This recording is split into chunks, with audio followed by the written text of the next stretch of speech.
Here we go. We have a question, count linked list nodes. So this is a basic question. You have given a single linked list and our task is to find the length of a linked list.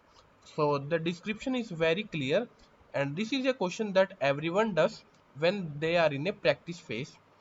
So where the length is defined as the number of nodes in the linked list. So in this case, the length is 5.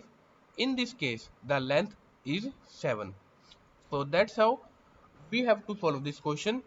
I hope you already know how to find the length. So I'm just directly code this.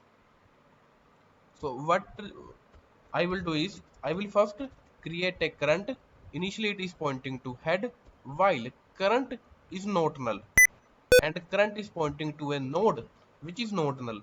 So we have to increment our length.